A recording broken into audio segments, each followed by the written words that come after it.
Welcome back to another episode of Beyond Rockets. In this episode, I sit down and talk with the founders of Bizzly, a local tech startup that partners with local businesses in the area to create a more personalized experience for your favorite places, as well as they are pivoting to offer a community management platform. First off, thank you for taking the time to sit down and talking with me. Would you like to introduce yourself and tell us a little bit about what you do? Yeah, sure. So my name is Christopher Niblett. I'm one of 3 co-founders and CEO of Bizzly. My name's Abby Alter, also another co-founder of Bizzly. I'm Brett Ball, co-founder and CEO, or COO of Bizzly. There we go. There we go. What were y'all doing prior to kind of starting Bizzly? I mean, I know Bizzly's a pretty new startup. Hasn't really been around too long. So what were y'all doing and what's your background? So I was a software engineer. Was working as a DoD software engineer on the Arsenal, developing weapon systems for the Army. Can't say a whole lot more about it. Prior to that, I was a software engineer for NASA in the test area for 3 years. Okay. Yeah, so I was actually working at Beezer, a local restaurant, as their director of communications. And I was a government software engineer working at, the Missile Space Intelligence Center right there on the Redstone Arsenal. So that's about all I can say. No, and before that, I worked as an intelligence analyst in different aspects. So from Army, did that for a while, did that as a contractor, and then that led to software engineering, where I worked at CENTCOM at the time in Tampa, Florida, and then moved to Huntsville. So, so you're not originally from Huntsville. No, Are y'all originally from Huntsville, or y'all kind of just? Most people I have on are not originally from Huntsville, so it's always interesting to see kind of like what the dynamic is. But where are you originally from? So I'm probably the closest. I'm from Hayden, Alabama. It's about an hour south of here. It's in between Birmingham and Huntsville. Okay. We moved to Huntsville in 2015 to take the job in the NASA test area. So I'm from Chattanooga, Tennessee. Okay. I went to college there and then moved to Knoxville, Tennessee before I came here. And I'm from Savannah, Georgia, but I spent probably half my time growing up there and then half in the Washington, D.C. Beltway. Okay. So it seems like so going from a tech startup is what you all do now, but kind of your backgrounds are all in a lot of different other sectors. How'd you kind of originally have this idea for Bizzly, and where did this come about, and who kind of had that initial idea, and what'd you do with this idea? So it was probably me. So I've been working as a government contractor, software engineer, pretty much all of my professional career. But I've always wanted to build something myself, to actually start my own business. And so for the last couple of years, I've always been interested in this sort of West Coast style startups, as they call, like a company that has a more speculative business model or non-traditional, and is going to take outside capital, for more of a hyper growth, a larger outcome. And there aren't a lot of tech companies like that in the Southeast. There are some, but they tend to be more West Coast, more of an East Coast. So I had a couple of other business ideas, things that I tried, and they all failed, and some faster than others. But in this iteration, I started seeing things clicking faster, clicking easier. So kind of the root idea was, I think I had previously built a car shopping website, think like an AutoTrader competitor. Okay. But the special sauce there was with AutoTrader and Car Gurus and some of the other sites, the dealerships have to pay to be listed on them. So there's like a voluntary data feed. And there's a lot of like all of the middlemen, the players in the middle, and they're all taking a piece. And so the way that my site was different is I wrote a web crawler that in Python that could go out and build a search index, a model of car dealerships' publicly facing websites, which they want to be indexed anyways. And so this code would go look at a particular dealer's website, and it would know this car is at this URL, and it's this make and model, and it has this many miles, and all the information, all the things that you would want. I then plugged that information into the search model, and then I had an interface that looked very similar to like AutoTrader, to where you could go search those cars. And I spent just countless hours doing like the classic programming software developer thing, which was I didn't really think about the business. I sort of looked at it more as an interesting computer science project, and just spent so many hours solving, like, well, what about this edge case? Well, what about if the car is listed this way? Or built all the user account stuff from scratch. Like, well, what if a user wants to log in and they want to add it to their watch list? And at the end, what happened is I had this really technically beautiful product, but there was no business. So when it came time to go, talk to dealerships and like talk to the customers, it was, hey, this is a really tough business because car dealerships don't want to talk to you. When you call them to try to do a sales process, you're not getting the owner of the company. You're getting someone who's a gatekeeper, whose job is literally to keep you away from them. And then it's like, if you do everything right, even as a car dealer, but as a car shopping platform on the consumer end, on the shopper end, it's like you could have the best website and you do everything correctly. And best case scenario, your user comes back to you in 5 to 7 years when they need to buy another car, maybe. Yeah. So it's not a great business. So, but I was like really attached to it. I've always loved cars and spent a lot of time. And so last year, the time starts to bleed together with COVID. Last year, 2021, probably around spring, summer, I finally was in a place where no one's using this thing. I'm going to shut it down. So I logged into AWS and shut down the servers, and that was a really painful process. What was the name of the site that you had? Yeah, it was carventure.com. Okay. So CARVENTURE, which is a great domain name. That was not like a $9.99 domain. I had to buy that from a domain broker, and eventually I'll come back to it. I have other ideas, things that I've learned for what could be built there. So that's still an interesting space, but it's not the focus right now. So it was like summer. My wife and I took a vacation. We went to Orange Beach, and I shut down the CarVenture servers, and I was giving myself space to think about, what's next? What can I do next? What other options are out there? And I started thinking about, some of the issues with CarVenture is that it was hyper-focused from a business perspective. It was hyper-focused on just dealers. No other segments in the market. And then on the shopper side, like I just described, it was if you do everything right, you come back in 7 years. And so I thought, well, what would it look like to build a platform that maybe can serve all businesses and maybe that could add value to a larger cohort of users on a tighter cycle, not a 7-year cycle. And so we were at the beach, and when I travel, I want to eat somewhere local. I don't want to eat at a chain, not unless you have to. Yeah. And so it was kind of surprising, being in like the COVID bubble. I hadn't really used Yelp or hadn't really used Google or Maps or any of the big tools out there. And it was surprisingly difficult to find, is this place an actual local business, like a mom and pop place? And so while I was at the beach for the week, I had my laptop with me, and after hours in the morning, when my daughter was still asleep, or late in the evening, I took my laptop out, and I actually was able to repurpose some of the CarVenture code and kind of put together something that kind of looked like a Yelp clone, basically. Okay. Just like a simple map interface and some cards, and there's like a business profile. And but I caught myself, going down this old rabbit hole of like starting with the technology first and not starting with the business. Yeah. So when I got back from the beach and was like, let me go talk to some businesses. Let me go actually get in front of customers and go talk to businesses and say, and just start those conversations. Like, what are your biggest pain points? How can we solve them? Would you use this? And so through that process, I got in touch somehow with Northside Coffee. Okay. Oh, I started with Black Dog, Vinyl, and Hi-Fi.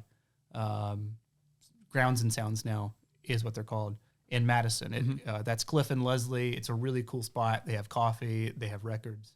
And talking to them, they told me that they were getting their coffee from Northside Coffee, and I should go talk to Keenan at Northside Coffee at Beezer. So I reached out to Keenan and kind of gave him just a brief overview. Hey, and I was phrasing it at the time as Yelp for small businesses, because everybody knows what Yelp is, and a lot of the guidance you read is like when you're starting a company, like a tech company, it's helpful to frame your business as like a David versus Goliath. Mm-hmm. So were you thinking at the time that it was going to be like that reviews sort of thing? Yeah, it was going to be like yes. like instead of like you provide some money to get something like of how it is now, it was going to be more of like hey, looking for local businesses, use our service instead of Yelp. Yes. Okay. Yeah. And so talking to Keenan, hey, I want to build like a Yelp for small businesses. Do you want to be involved? What do you think? And he said yes. And he was very interested. And then the next day he messaged me and he was like, hey, you should talk to my buddy Brett. He would be really interested in this. So I got connected with Brett. And I guess Keenan gave me his phone number, or we connected on Facebook or something. But we ended up meeting at Stovehouse, I think it was, at Poorhouse on a Saturday, and just kind of, went and met Brett for the first time, didn't know him, and got a beer, and we just started talking. And like, I thought this will be like a 30-minute thing, like a 45-minute thing, and then it was like 3 hours later. It's like we're telling each other like our like life stories, and we kind of have not similar backgrounds and like journey, but similar interest in things. And it was like a good fit. It was like a really good, it like clicked. And Brett brought a lot into it that I had been thinking of at the time. What I was thinking through, it's like, people are looking for trust signals when they're shopping online, when they're using a platform like Yelp or Google. It's all about, it's the discoverability, finding a place, but also the trust.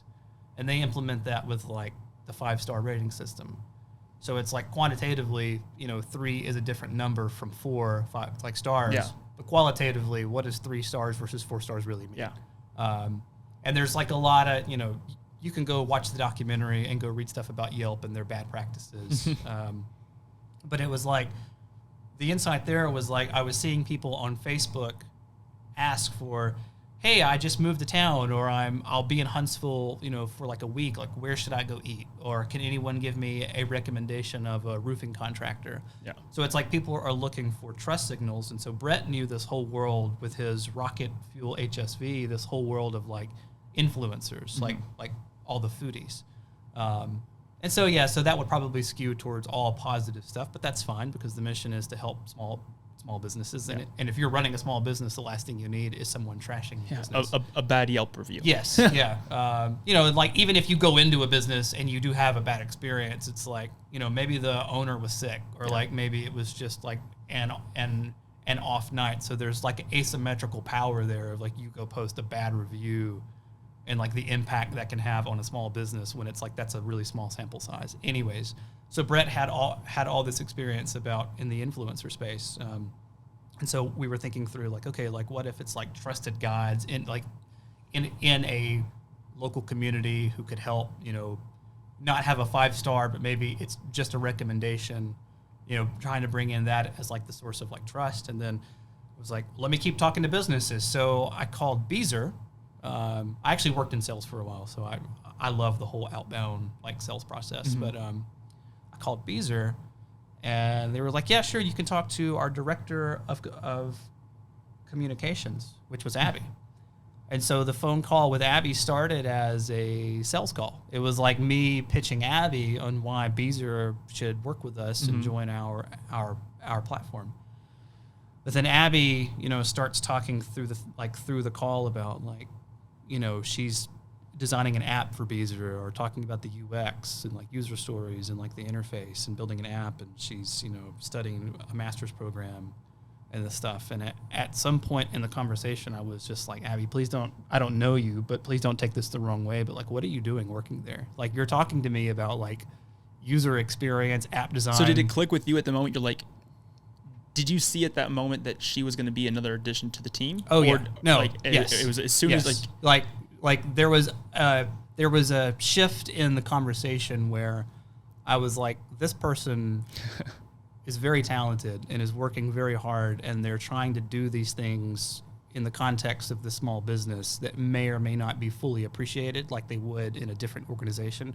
I've been there before, and in a previous company, thinking like a small business, thinking about sort of like high level things that are like outside of the lane of what a small business owner thinks about, or that's not the highest priority.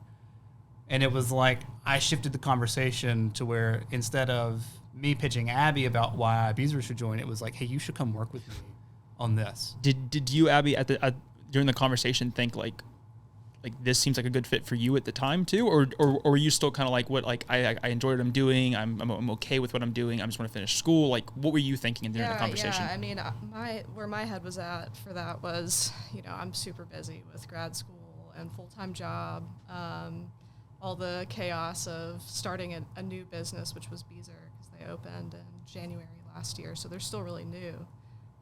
So my life was pretty crazy at that time, and I definitely did not think that call with Chris was going to turn into a kind of job offer type thing. But what he was describing was so interesting to me, and when he offered to meet up, like come talk to me in person, and let's get some ideas out there, I said, yeah, why not? Yeah. I'm not committing to leaving my job necessarily, but I'm really interested in this idea, and I think I have some ideas to contribute. So was this like fall of 2020, I guess, like October-ish kind of? It was earlier than that. I think it was like August or okay. June. So it was pretty quickly after you get back from your trip. Yeah. You talked to Brett in July, talked to Abby in August. So in the first 3 months of you having this idea, you kind of created this team already. Yeah. Yeah, so we, I think we did like a group text, and it was like, here Brett, who I don't really know, meet Abby, who I also don't really know, but we kind of have this common vision. I think we met for the first time in person at Old Black Bear. Yep. Because you can sit outside. Yeah. And, great outdoor space. Yeah, and I took my laptop and kind of showed them, here's what the platform, here's the product that I built so far. But and did you have a name for this product, or was it just like a Bear website, kind of the general bones? Was I calling it Bizzly? Yeah, it was Bizzly, because you already had the LLC at the time. Yeah, you didn't know what you were going to do with it. Yeah, so I actually bought the web domain. I'm like the world's worst. I have like 30 different domain names across several different accounts. I'm like the worst squatter, but I bought Bizzly.com. I think it was 2017. What?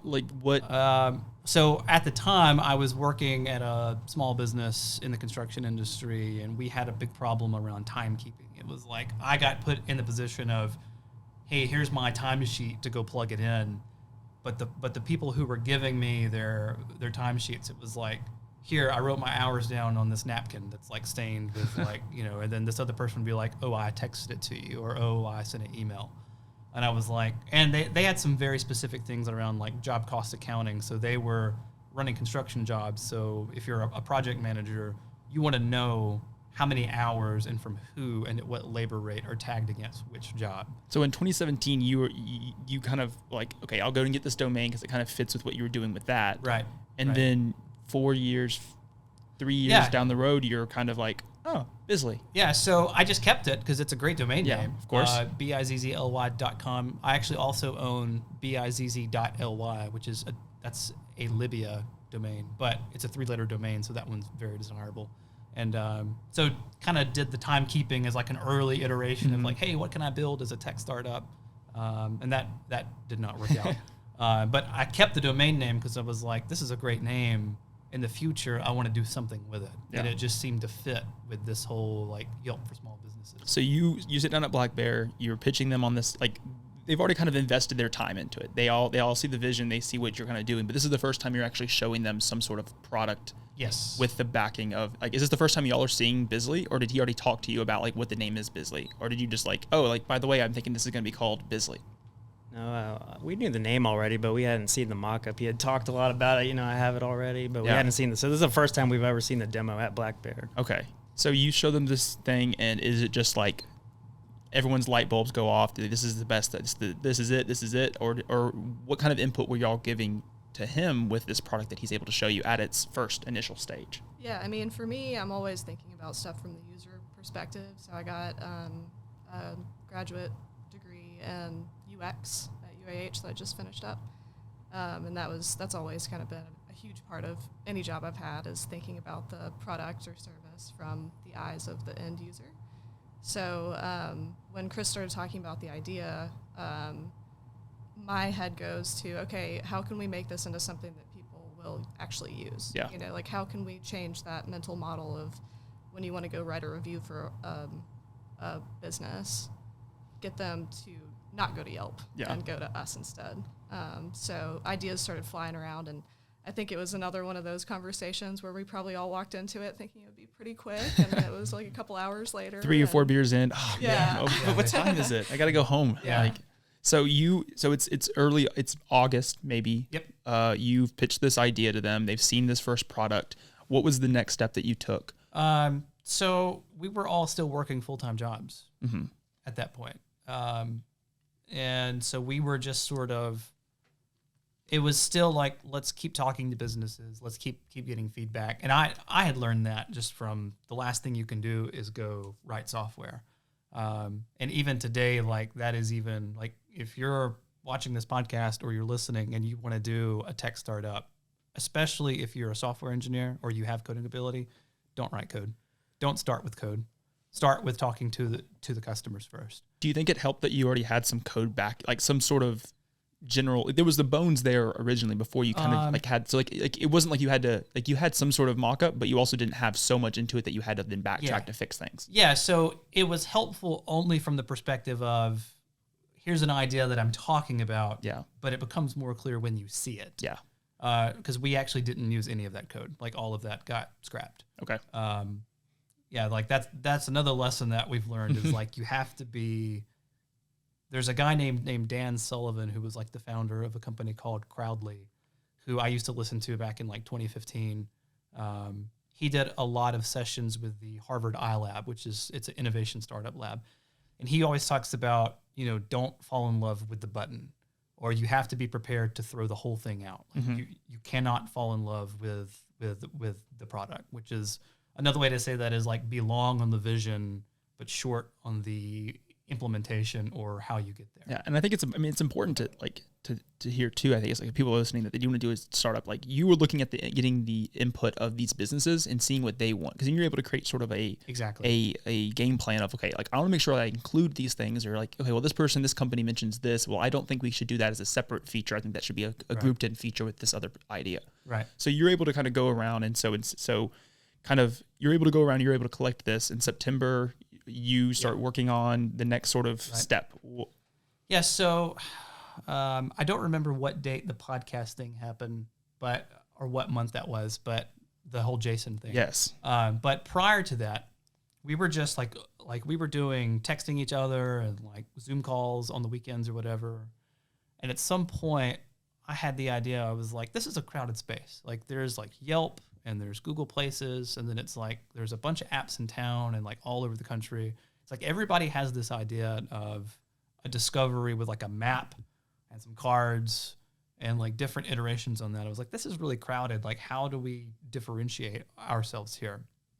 And I was reading more and like seeing more about this whole like shop local movement, and that there are people who are very considerate and very intentional in where they put their money in their local community. Like I would literally pay more money to try to support the small business than going to this chain. And so I had this idea that was like, and I remember because we were on a Zoom call and I was like, what do you guys think about this idea if you could subscribe to a small business?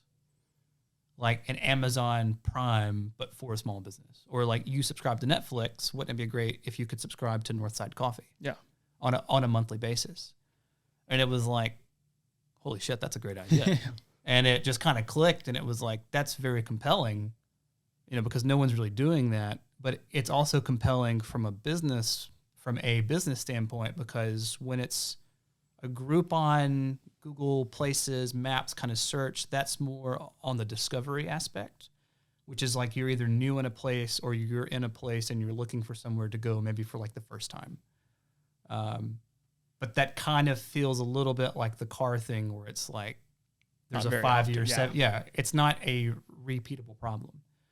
So it's like, okay, if you could subscribe to a business, that's monthly recurring revenue, which I operated a small business. That's like the gold standard of any income. For sure. Is if someone pays you money and it just comes in every month, especially in the hospitality industry where it can be very spiky. So it's like, if you could subscribe to a small business, like that's a great business model for us, because we could pass the money through and we just have a take rate. And so I sort of like put the idea out there, and we were all like, yeah, that's actually a great idea. And I was like, guys, like, tell me if that's an awful idea. But it was like, no, that's a great idea. Just don't just follow me. Like, please give me some input too. Yeah. And so like that was kind of like we started calling it Patreon for small businesses. And so it's like it went from Yelp for small businesses, which is like a really easy mental model, to Patreon for small businesses, which is still, that's an easy mental model if you know what Patreon is. What the problem that we ran into is like a lot of people don't. Very surprisingly. Yes. So then you have to fall back to, well, it's like, imagine that you could get a Costco membership or like a monthly, like a Netflix, to your favorite business. And everyone does those subscription services for like streaming service. Yeah. It's like a streaming service for small business, or it's a Patreon for small business. And so you then kind of pivot this idea. And I mean, I guess kind of coming up, I don't know when the time frame was for it, but the Jason Canis thing, which is just, I mean, super interesting, and I want to know everything about this. So I'll tell you how that happened. I'm a big fan, like I'm a fanboy of Jason Calacanis.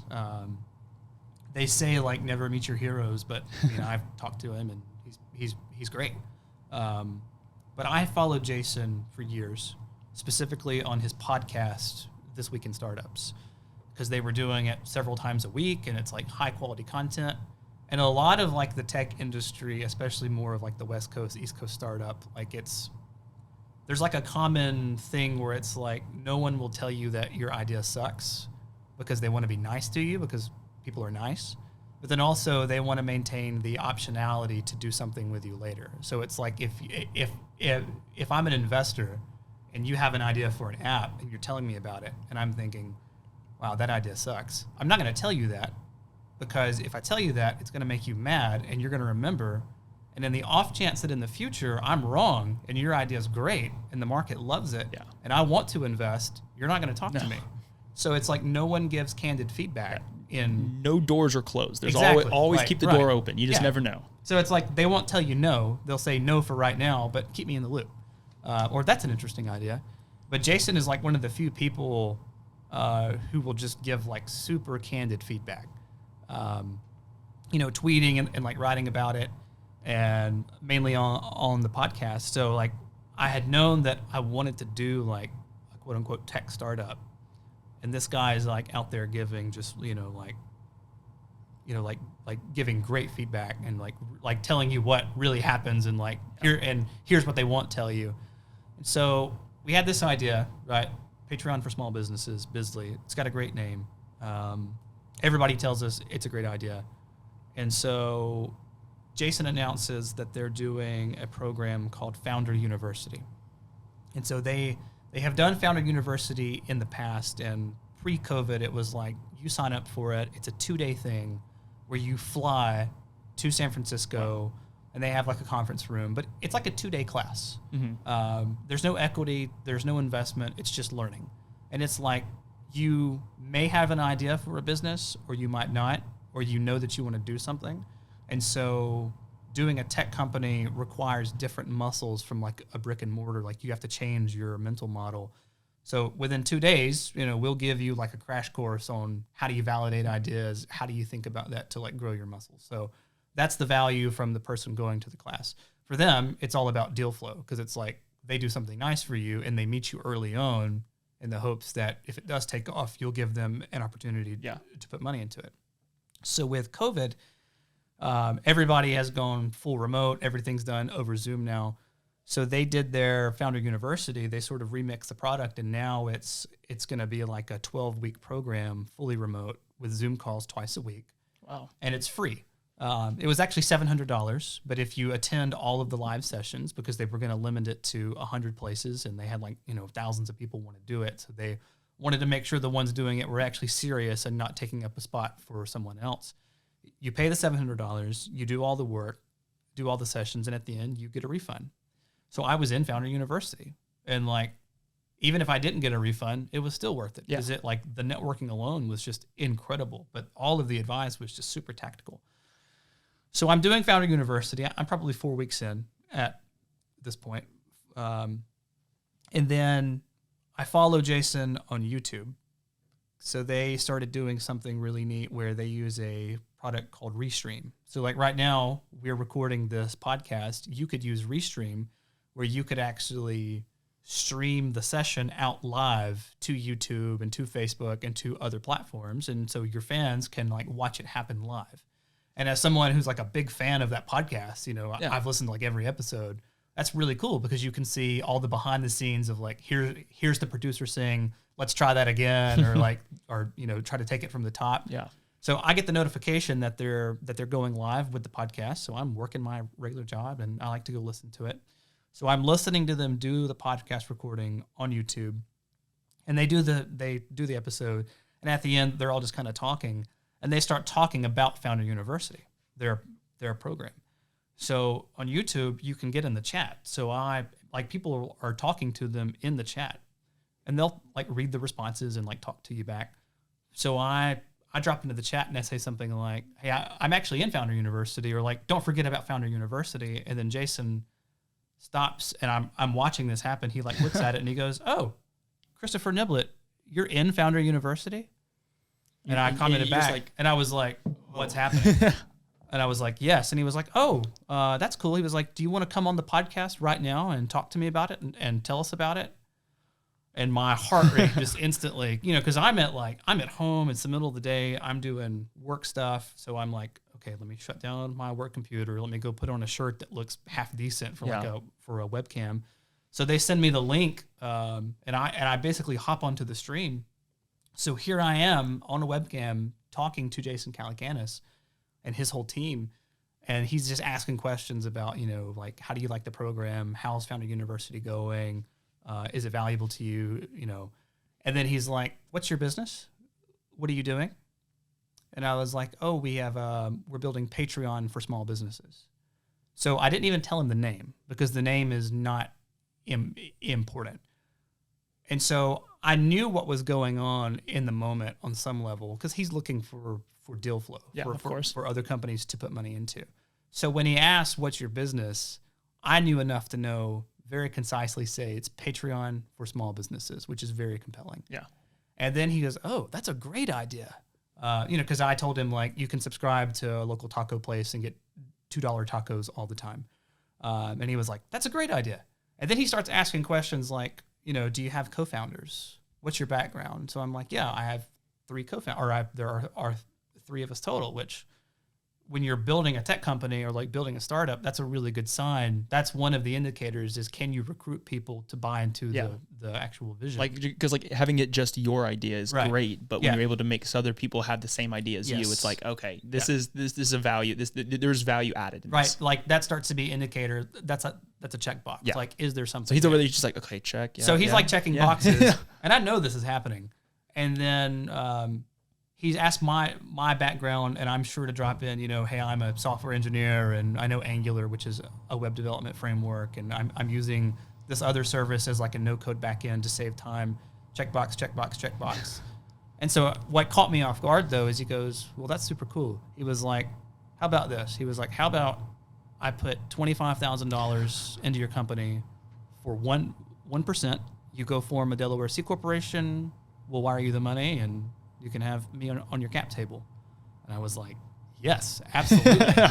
And so I hopped off the podcast, and I'm just like, this is a surreal moment. Yeah, because like you woke up that morning thinking, I'm just gonna go to work, and then there's this podcast. Now I'm pitching someone that you like love his stuff, your idea, like, and they have no idea at this like because like they don't follow like they didn't be like, oh look, Chris is on Jason Chris is on Jason Calacanis. Yeah.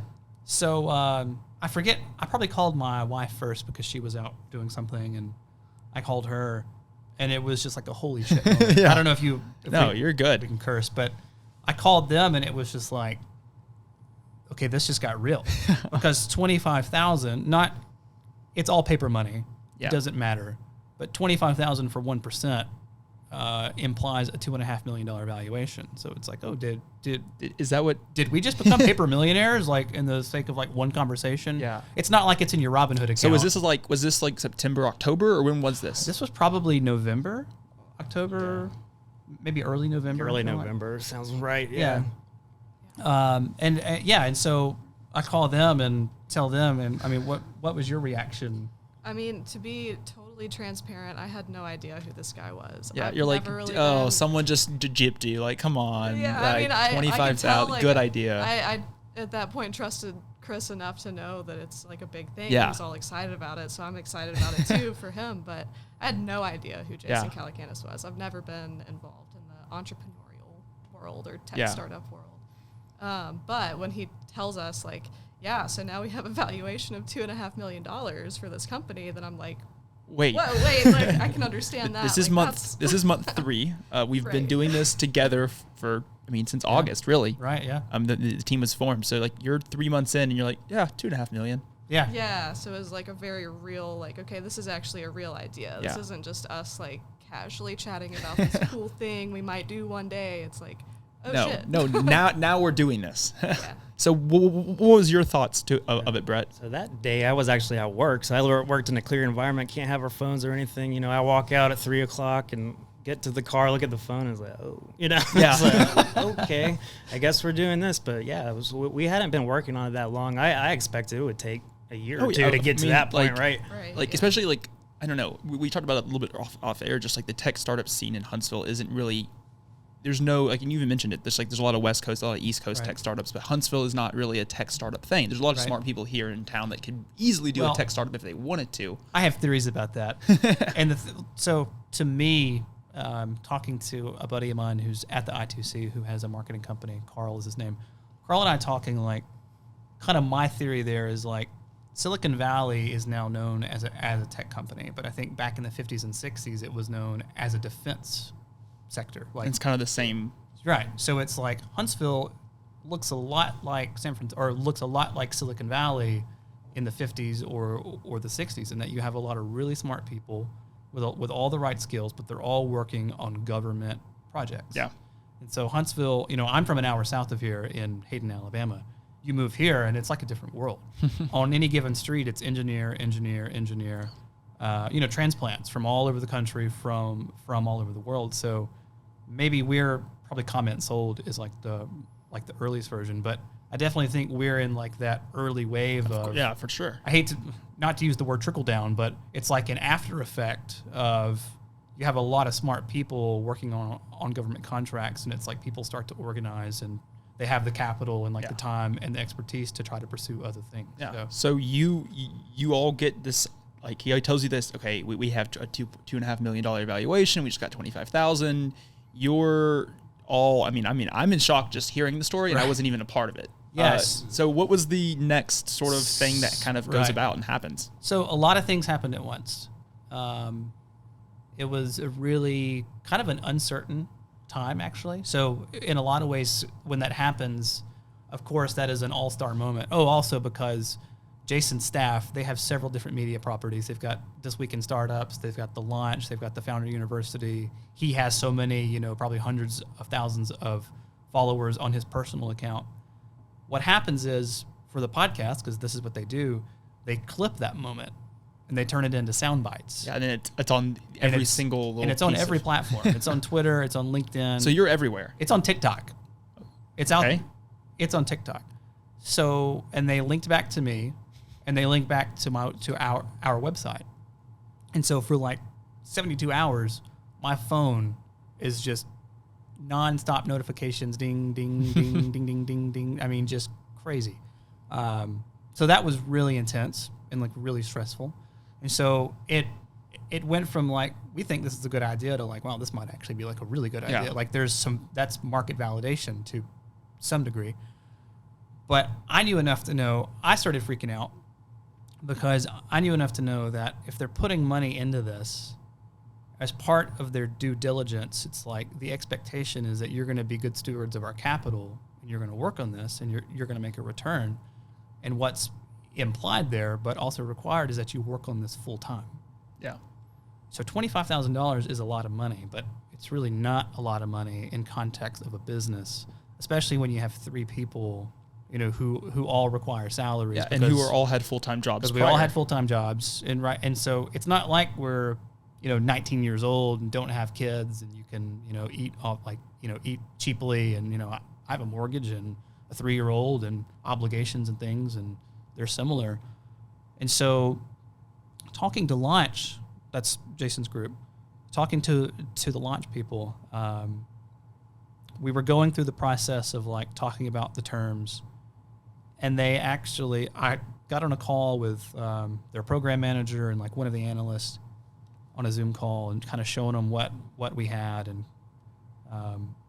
they were like, and then after the call they sent me an email and they were like, hey, we actually want to make that $100,000. So they went from $25K to $100K, lower valuation, but that's fine. Yeah. And also part of their launch accelerator. So if you follow tech, like the tech scene at all, you know about an organization called Y Combinator. Y Combinator, started by Paul Graham, is like the most famous tech accelerator in the world. They are responsible for companies like Reddit and Airbnb and a whole bunch of others. And so Jason is like, there's like tier one of like tech accelerators. Y Combinator's in there. So is Launch Accelerator. Wow. And there's a lot of like, you typically see regional ones too. Yeah. Like I don't know if there are any in Huntsville, but it's kind of like minor league versus the major leagues. And so this is kind of like we're getting drafted by an NFL team, and it's like an all-in thing. Yeah. And so they were like, yeah, we'll give you $100,000 or purchase, some amount of your company for $100,000, but we want you to come to our launch accelerator, which pre-COVID was an in-person. So we three would have to move to San Francisco, and go live. Which is not something that y'all really wanted to do. Not something that we really wanted to do, which would not have been possible. But Yeah. because of COVID, they had been running the batches, and it's like 17 weeks or roughly that. It's all remote. So we got in. So now it's not 25,000. It's now 100,000. And welcome to the accelerator. And it was, there was a lot of uncertainty, especially for Brett, because it was like, okay, that means we have to quit our jobs. Yeah. And like, getting these contractor jobs, like these are very desirable jobs that have very and like you've kind of created a not an expectation, but like you're living the way you live your life is based on the kind of job that you are. So you Absolutely. have. And then to go from this to now saying, okay, not that we're unemployed, but we're an entrepreneur that is not really like, it's not an engineer salary. It's not, it's very, up in the air. I mean, let's call it like it is. These government jobs, and I've worked them, and Brett's worked them, and anybody listening that's worked of them, these tend to be very cushy jobs. Yeah. Like, but you stay until you retire, and then then probably when you retire, that's when you do a tech startup. Right. But that's the point though, is that the government looks at that and they're like, we want to pay people really well because these are jobs that are very challenging, and so we want the best people and we want them to stay. And so now it's like, okay, we have $100,000, which again is a lot of money. Mm-hmm. But in context of a business, it's not a lot of money. And this is like January of 21? Yeah. So this is last month. Last month. Okay. Or no, literally a year ago. Yeah. So this is last December, like January or December 2021. Okay. So we are in the accelerator right now. Okay. Like we're only in like week 6. Wow. So all this like just happened at the end of December, start of this January last month. Wow. So we're in it right now. And basically, we all had a series of meetings at Beezer where we sort of like talk through in person, like, okay, and I was just fully transparent. I was like, here's how much money I make from my regular job. Yeah. Here's what I think my cost of living is. I'm willing to literally, like cut my salary in half or more to come work for this and like do this. And we all kind of had to think through like, okay, what are the actual steps to go form the company, to get health insurance, to actually make this like a real thing. And it was and that was a very, very stressful, because that's like all of a sudden, you think your career is one thing and now you have to talk or think very like seriously about the trajectory of y'all's careers were going this way. I mean, y'all were in like you said, y'all were in safe jobs. You just finished your master's. You're kind of just like, okay, like and then this happens. Right. So I'm guessing you all have had to leave your jobs. Yep. And so you're all full-time into Bizzly. Well, that's interesting. I mean, there's probably a lot to be said for them about the calculus they were doing about, here's this person that I barely know. Yeah. And there's this person in California giving us a bunch of money. Because like y'all haven't been known each other for very long. Right. And then he's like, well, but by the way, I know we just met, but you have to quit your job. What were y'all's thoughts on it? Yeah, I mean, it is scary. Like you said, you just meet each other. Now all of a sudden, I got to leave this job. And for me, this is like my third career I'm on, software engineering. So I've only been doing this space for 5 years or so. So for me, I'm like, man, this is another big change in life. I thought I was done, and I was currently in graduate school too. I still am. So it's a lot to juggle, right? And my wife also, she started school, so she's driving to Wallace State about an hour and a half every day. She doesn't get home till late, so all the household stuff's on me as well.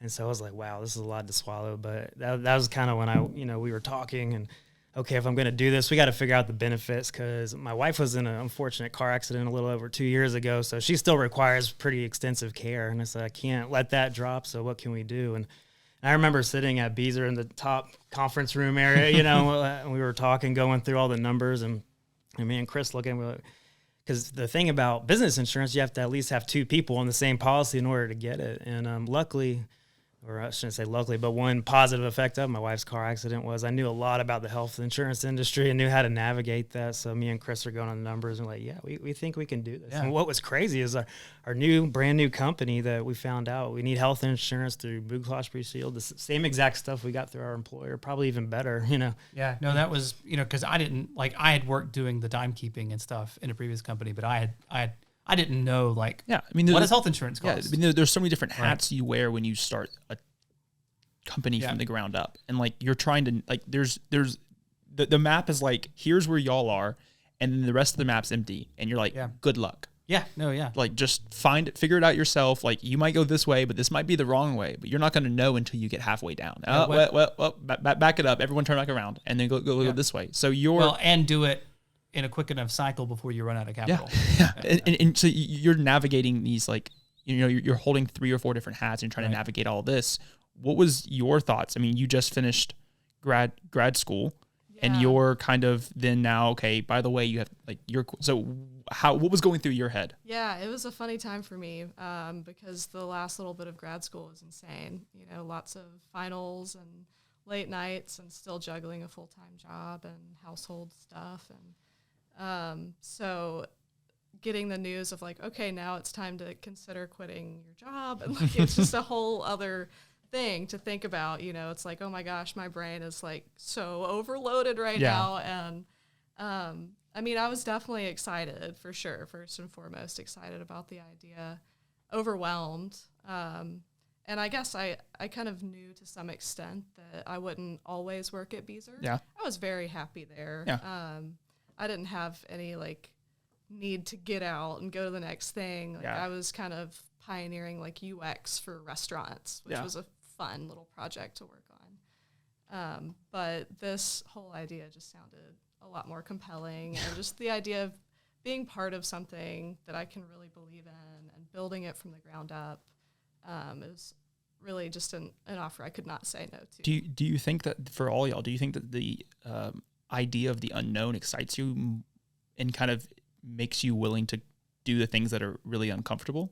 Oh yeah. The whole idea of it's completely unknown, but that's sometimes 95% of the fun. Yeah, I mean, me personally, it's like Brett talked earlier about working in a SCIF, as it's called. It's kind of like this room. It's you work on certain government projects, and you go into a room with no windows. Yeah. And you have to leave your phone outside, and it's maybe even the internet access isn't in the room, and it's just it's kind of soul sucking. Mm-hmm. There's a lot of very important work that happens in those rooms. For sure, definitely. And we have some very competent people doing it, but my personality, that's not the best fit for me. Yeah.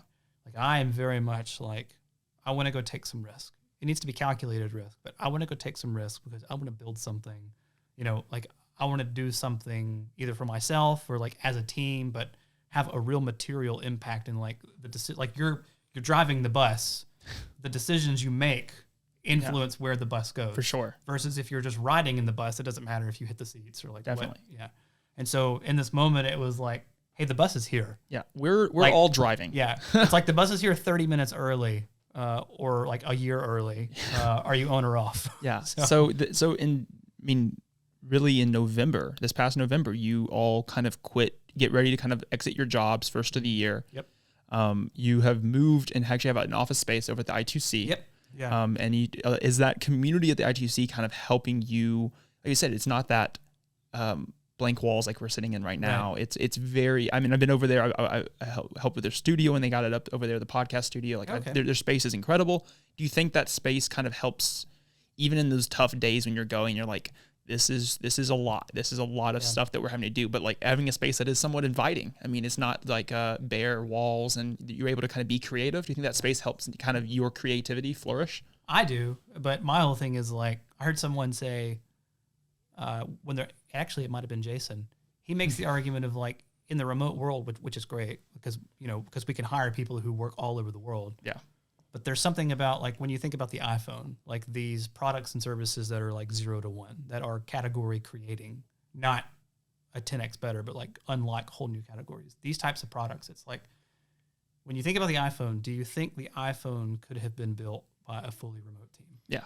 And it's like there's something about that magic of being in person. Yeah. Because I personally don't think the iPhone could have been built by a fully distributed team. I think it had to happen in a physical space. And so I don't pretend that we're building something as, game changing as the iPhone. But when you have an early company, when you're trying to figure things out, I think there's definitely a competitive advantage and a magic that comes with being in a space. So I like that aspect of it. Yeah. Yeah, no, I totally agree because it's one thing to work from remotely at home, and it's great. You can have your own coffee, your own food. You don't have to leave, to take a break here and there. But when you go somewhere and you have to work, you put on a different hat. You have to be professional. You're there, so you get in the mindset of we're here to work together, and we live in Huntsville all together, so why not? And then so then the I2C opportunity came up, and it's great because one of our board members, Toby, he works at Watts AI, his own startup, three doors down from us. So every time we need something, we go knock on the door. Hey, Toby, what's going on? What do you think about this? And it's great being around like-minded people in that same hallway, the same building, because everyone's very encouraging. Everyone had a can-do attitude. Yeah. It's not and everyone's been in not maybe the same position, but a similar position. Exactly. So, and it helps definitely kind of having that. And like I said, the separation is huge. Yeah. I mean, I think that especially when you're starting something that like you said, you're driving the bus, like it's your thing, having that separation of home and work, even if you're still doing work at home, but having that like, okay, when I go here, as much of my home life is kind of on pause while I'm able to invest. But then when I leave, it's kind of, I flip that switch, not all the way off. I mean, it's hard to flip it all the way off, but you're kind of halfway down. Like the lights may be still on a little bit, but you're on your way to kind of relaxation when you get home. Right. And kind of having that separation is huge for, anybody really, I think. So you get into the I2C, you've quit your jobs, you're going completely all in on Bizzly. And you're in this this program. Right. Gosh. You're in this program, and you're going through this program, and you're kind of Jason Canis and just investing all into it. Right. What does a day in the life look like for what you are doing now? And how do you navigate that, especially since it is completely unknown to y'all, and you've just kind of started this? Yeah. I wake up every morning at 5 a.m. and drink only water and do yoga and go for a light stretch. I'm completely lying, like joking, like that's the thing. Like I was like, wait, what? Yeah, I was like, all of them are like, I have a perfect schedule. I pop out of bed instantly at 5 a.m. and have this perfect routine. Yes. No, it's chaos. Yeah. That's sort of the challenge is like, sort of the challenge for what we're doing for any tech startup is that you have certain key assumptions, but then your job is to go, how do you prove those wrong? Yeah.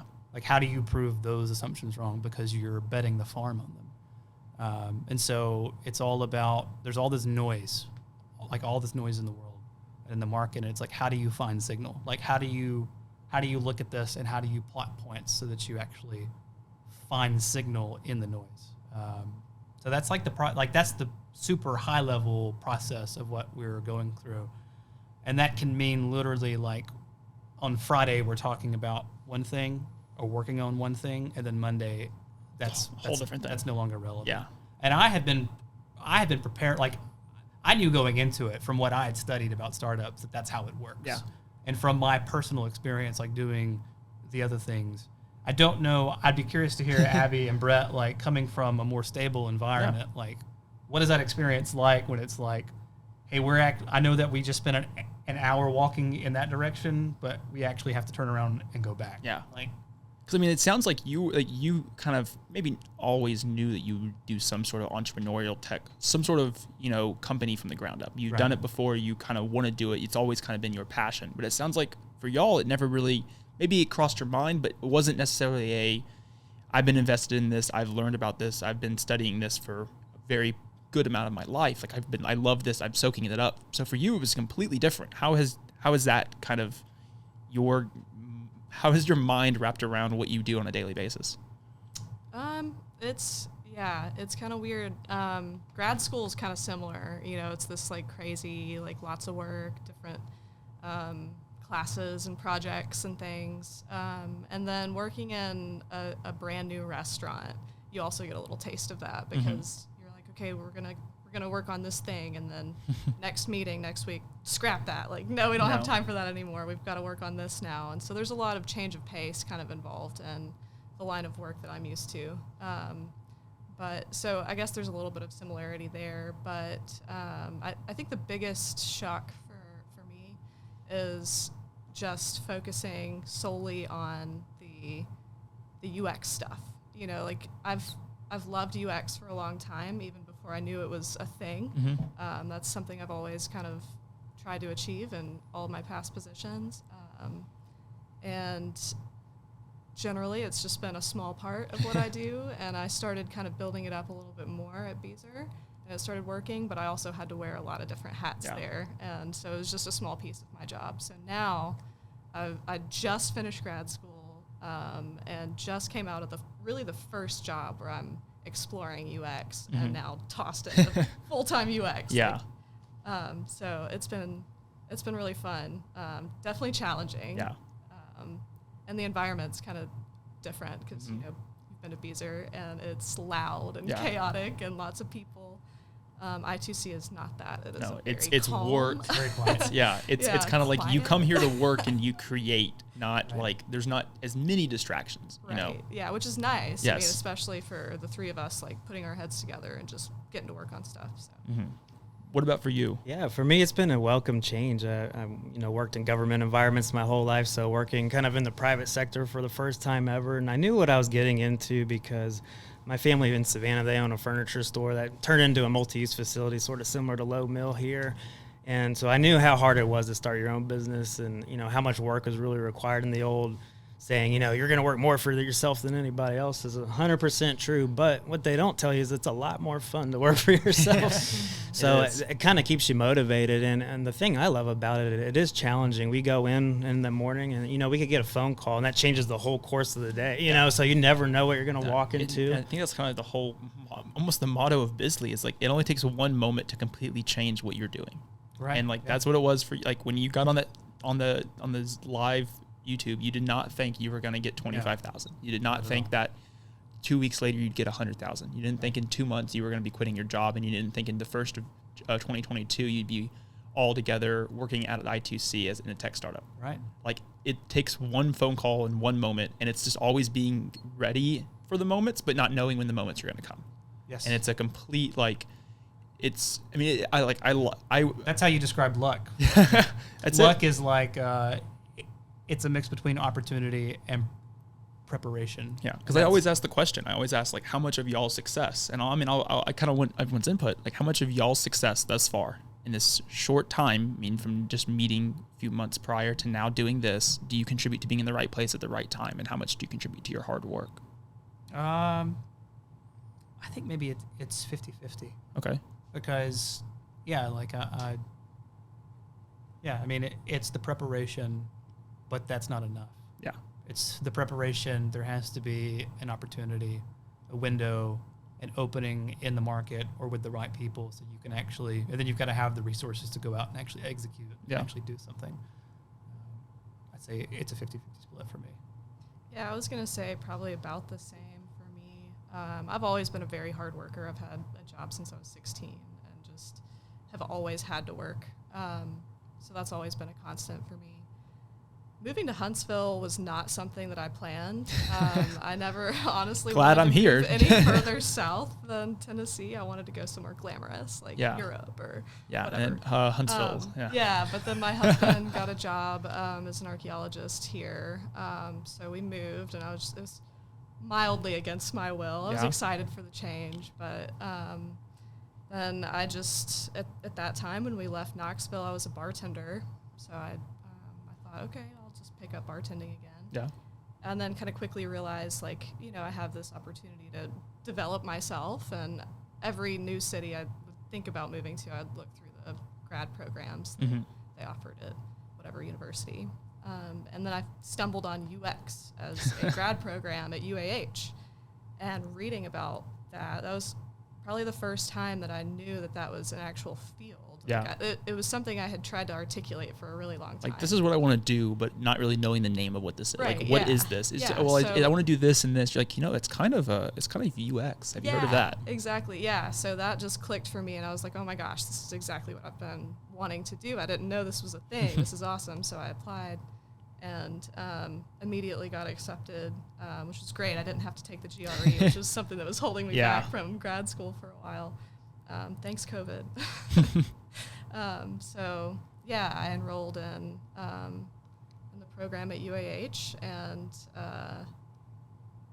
then I started working at Beezer. They poached me from my previous bartending gig because they really liked the UX stuff that I was studying. And working at Beezer, that's how I got connected with Chris. And then we poached you from Beezer. Yeah, so it's all these small little opportunities. That, I think at the moment you don't know what the next one is, but by putting your hard work into each moment you have given, then the next opportunity just kind of everything seems just to fall in line. Almost. Exactly. Like, I could have chosen to just ride out the bartending thing and just not really try for anything bigger or better, which I probably would have been content with. But taking that step to like better myself and learn something new definitely led me to meeting these guys. But of course, if I did that in a different state or city, then wouldn't have met them either. Yeah. So definitely like a 50-50 split there. Yeah. What's your thoughts on like the success you've been able to have and being in the right place at the right time, or your hard totally work? Agree. 50-50 split, because you have to look at it. If I had never dipped my toe in the software world, I would have never ended up in Huntsville, because when I was in Tampa, you know, I was completely fine being an Intel analyst working there. But, you know, it just, you kind of, when I went into that field, I put my resume out there. I don't think I'm going to get any hits. And all of a sudden I was looking at these acquisitions for jobs, you know, 90% of them were coming from Huntsville. And I was like, Huntsville, Alabama. Yeah. Even being from glamorous. Even being from Georgia originally, I never thought of moving, you know, one state over. And it never occurred to me. I mean, I could see myself moving to Atlanta or something, you know, but I never even been to Alabama, in fact. And, so then you get here and you just get linked up in the same community, same like-minded people.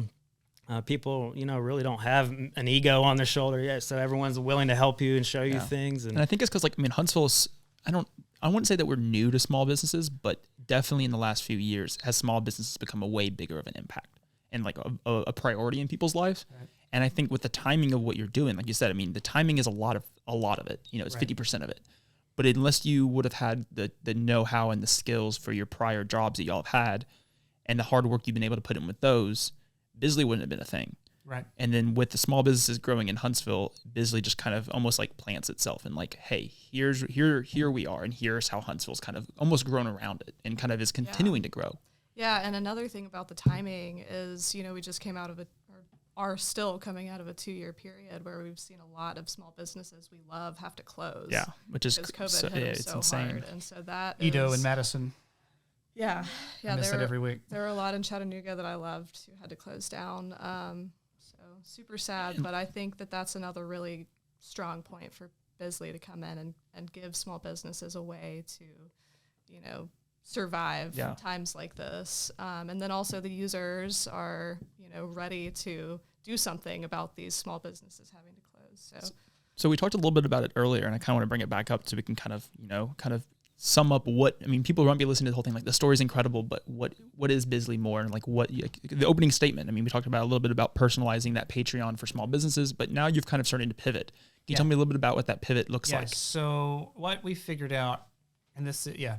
So my theory here is that this is like a working hypothesis, I guess. When you say Patreon for small businesses, like, we're like, oh, that sounds really interesting. Like, that's a great idea, right? And maybe sort of the asterisk there is like for someone else. Or I could totally see my friend doing that, but I would never do that. Yeah. And it's like that coupled with like people saying like, that's a great idea because people just by default are nice. So it's like those were sort of like the social validation, like the data points that we picked up on to like build the idea. I mean, even Jason himself, when I told him what it was, Patreon for small businesses, his eyes just like lit up. Yeah.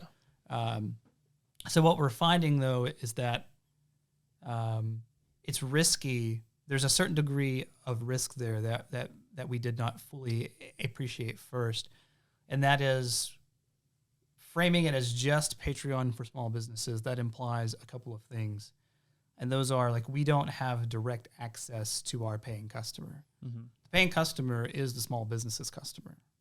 So what that means is the only way to acquire those customers is through the small business's channels, whether that's their social media channels and what they may or may not do online, and then in-store marketing material. And then you also have a dependency on the store staff, to actually go out and actually promote and understand.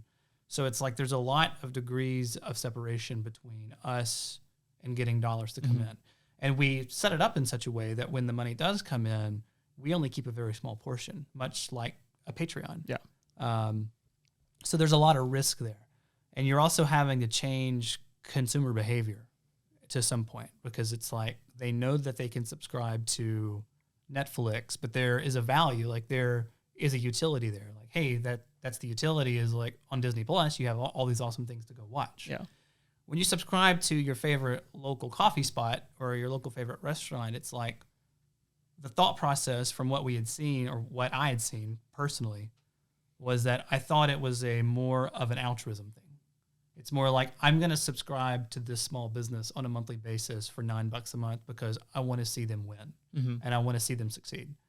And then it just so happens that I'll get certain perks and things as a return, right? And so that's a really good feel-good story. Like, that sounds great, doesn't it? But in reality, what we've seen is like people say that they'll do that, but they might not necessarily do that. Yeah. And to be clear, like, we still think that's a viable model. Mm-hmm. But what we're pivoting to now is more of a decoupling from that to get closer to our customer, or rather to move our customer back in the process.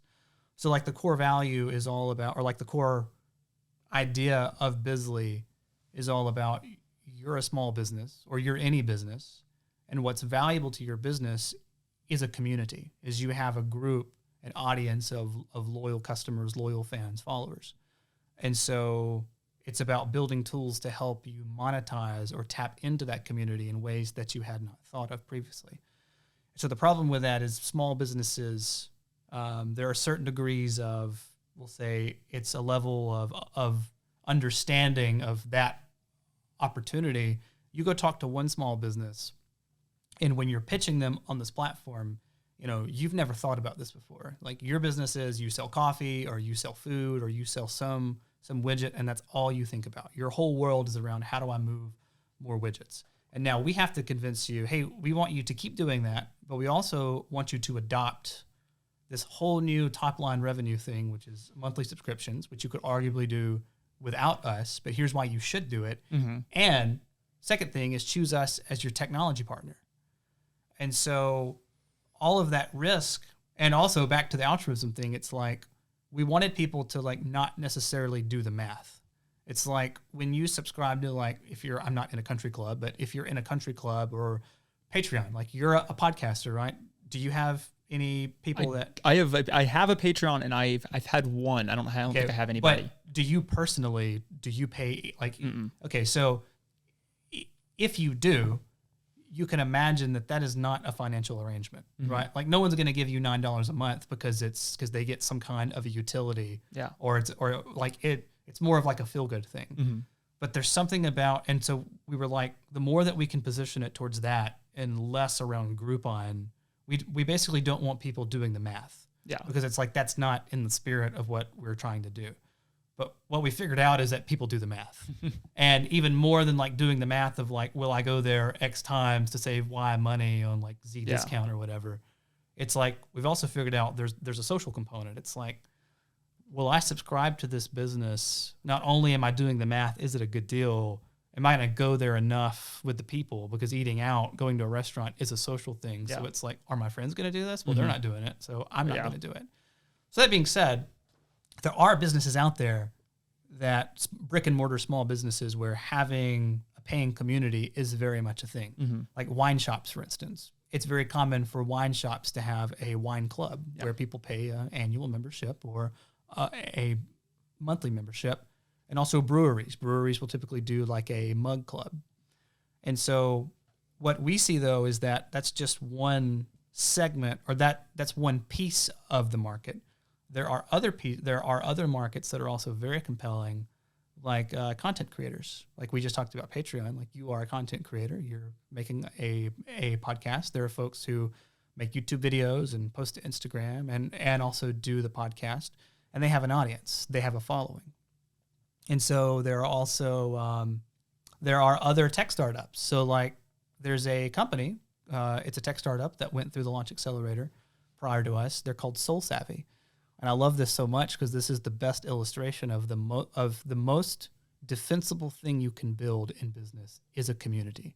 That's always the answer for when you're pitching a business and someone's like, well, that's a great idea, but what if Google does that? What if Facebook builds that? Well, the answer is I have a community. I have a following. They can't take the community. So there's a company called Soul Savvy, which is literally a Slack group. Slack is an internal communication tool. It's like Microsoft Teams. It's a great internal communication tool. It's an email replacement. West and East Coast, everybody uses it. So Soul Savvy is a Slack group that people pay like $300 a year to be in just to talk about sneakers, about shoes, because there's a community, there's a following around sneakers. Yeah. And so that is like Soul Savvy doesn't have their own platform. They don't have their own technology. They didn't write any code. That is like the best example of building a community is the most defensible thing you can build. Technology be damned. Like no one cares about the actual code, about the product. It's all about access like to the group. And so Slack is a great tool. We use it as an internal communication tool. And what you see is that organizations like Soul Savvy or someone like a brewery or like a Instagrammer or like a podcaster or otherwise a content creator, if they want to be closer to their community, it's very common that they'll either set up a Slack group, a Slack instance, which is most of the companies tend to do that, or a Discord server. And that's probably more around like the gamers or like the live streamers. And that's it. There's not a lot in the middle. And so Slack is a very polished, very nice product, but it is not necessarily set up for communities at scale. And that is evidenced by the fact that I have seen several Slack groups for communities that will have 5, 10, 15,000 people in them, just large amounts of people, but they're unpaid. And the reason that it's a free Slack plan is because if you're the organization and you want to pay for the premium features, you have to pay per seat. $12.99 times 10,000, it better be very compelling, for it to make sense. Soul Savvy figured that out. That's why Soul Savvy is so expensive, is because you're paying for the annual membership. Yeah, you're paying for the seat and the community. Right. Discord doesn't necessarily have that problem. Discord has, in my opinion, Discord is a great product, but it's more targeted towards like the youth, if you will, or like the gamers. So what we're building is we are pivoting, as they say. We are building a platform for content creators, for small businesses, for large businesses, for anyone who is interested in building a community, growing their community, and engaging with their community in a consistent basis. We have a solution for that. And it sits very firmly between Slack and Discord in the market. And as a part of that, it is up to the business, like this wine shop or this brewery or this coffee shop, we will have features in there where they can still have paid memberships like we did before. Within the community itself. Okay. And then that is up to them, how much they charge for them, what discounts they give, if it's pre-selling product. But Bizzly as a business is not coupled to that program, is not coupled to the success of that. that is between the business owner and their customers. We merely provide the technology platform, the best technology platform for them to actually do that with their community.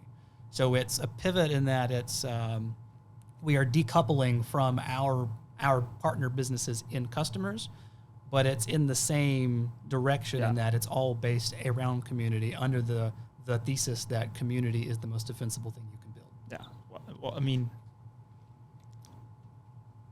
the story of Bizzly is just absolutely insane to me, and it is incredible just to see how, you know, quickly you're able to really see what the user, what the community needs, and being able to kind of pivot in a way. I mean, obviously you have no idea if the pivot's going to be successful, but you envision with the success and what you're able to do as a team, you can make that pivot be very successful. Right.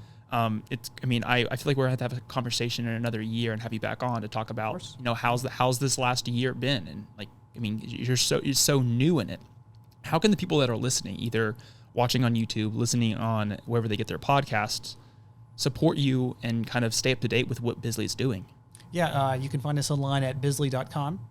Feel free to send me an email, Chris, CHRIS, @bizzly.com. We're looking for a CTO. Brett and I are both software developers, but we want to hire someone who's better than both of us. So if you are listening to this podcast and you're a programmer, software developer, and you're interested in full stack web technologies, working with AWS and Node.js and Angular and React and things like that, shoot me an email. We'd love to have a conversation. But bizzly.com and Chris @bizzly.com. So Yeah, you can find us on Instagram too at Bizzly, and then Facebook shop, Instagram's Bizzly.official, and then the Facebook is Shop Bizzly. Well, I'm super, it's been great talking with y'all and like learning about your story, very quick story. I continue to look forward to the success Bizzly will have in Huntsville, around the country for years to come. And I can't wait to have you back on in a year and talk about what Bizzly's been doing. So thank you so much. yeah, of course. Thank Thank you. you.